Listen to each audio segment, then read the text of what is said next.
influenced by several factors. So these factors can be categorized as pharmaceutical factors and pharmacological factors. So in this video I will be talking about the pharmaceutical factors that affect absorption and bioavailability. So these factors include the type of dosage form, particle size, drug formulation, hydrous versus anhydrous salts, amorphous versus crystalline forms, the presence of surface active agents, and effects of ionization of drugs. So the first factor is type of dosage forms. There are various types of dosage forms such as tablets, capsules, powders, suspensions, and solutions. So the solid dosage forms, which consist of tablets and the capsules, undergo the process of disintegration as the first step, which means breakup of the drug molecule into fine particles. So these fine particles undergo the process of dissolution as the second step prior to getting absorbed in the GI tract.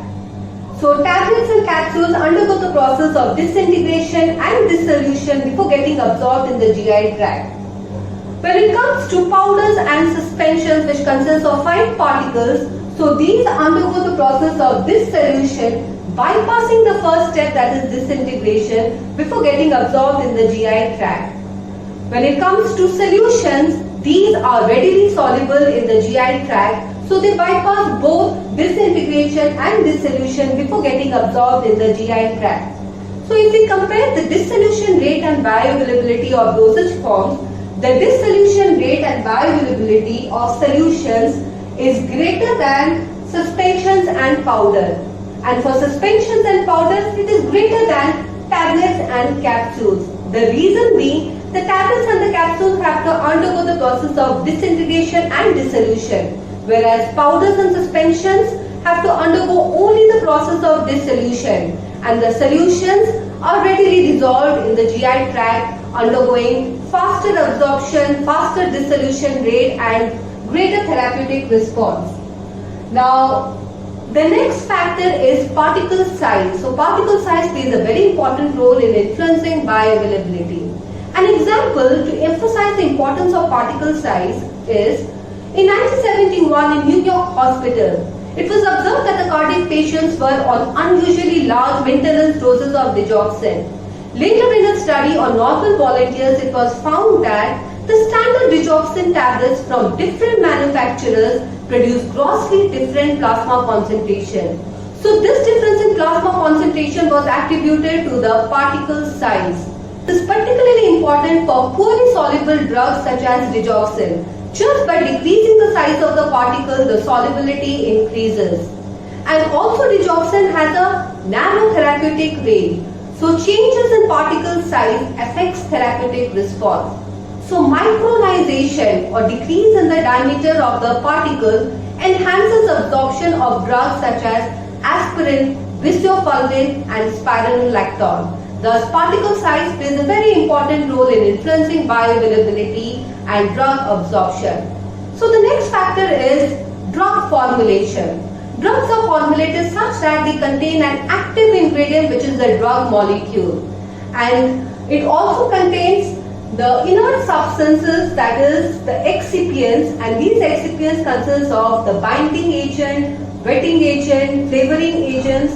So ideally, the excipients are supposed to be inert in nature. They are not supposed to interact with the active ingredient or the drug molecule or affect their bioavailability. However, studies have shown that these excipients can initiate and participate physical and chemical interactions with the drug molecule and have a tremendous impact on bioavailability. So the next factor is hydrous versus anhydrous salts. Hydrous salts have less affinity for water, so they do not readily dissolve in the solvent, whereas anhydrous salts have more affinity for water and readily dissolve in the dissolving medium. Example, anhydrous salts of theophylline have better solubility and dissolution rates compared to the hydrous salts of theophylline monohydrate. So the next factor is amorphous versus crystalline salts. Amorphous salts are less stable and have greater mobility compared to crystalline salts, which are stronger structures. They are more stable and they have strong bonds between the atoms. So more energy is needed to dissolve these crystalline forms of salts. Therefore, amorphous salts have better solubility compared to crystalline salts. Example, amorphous salts of chloramphenicol palmitate and novobicene have better solubility and bioavailability compared to the crystalline forms. The next factor is presence of surface active agents. Physiological surface active agents such as glycolecithin, bile salts enhance the solubility of poorly soluble drugs in the intestine and increase the bioavailability. So coming to the pH effects of GI fluids on ionization of drugs. When the drug comes in contact with GI fluid with a significant difference in pH, there is ionization. So the ionized drug is non-lipid soluble and absorption is inhibited. Whereas if the drug comes in contact with GI fluid which is of similar pH, there is less or no ionization. So non-ionized form of drug is more lipid soluble and is readily absorbed in the GI tract. So this is the basic principle behind ionization of drugs and the effect on bioavailability and the rate and extent of absorption. So to understand this principle with the help of an example, so let's take the example of a weakly acidic drug. Now when a weakly acidic drug which is taken orally reaches the stomach which has an acidic pH, so there is no ionization or there is less ionization, and the predominant form of the drug is in the non-ionized form, so absorption is good in the stomach. But when the same drug reaches the intestine, there is ionization and absorption is inhibited. So let's take the case of a weakly basic drug. Now a weakly basic drug, when it reaches the stomach which has an acidic pH, there is ionization due to significant difference in the pH. So the ionized form is non-lipid soluble, so absorption is inhibited. When the drug reaches the intestine, there is no ionization, so the drug is predominantly present in the non-ionized form and is readily absorbed in the GI tract.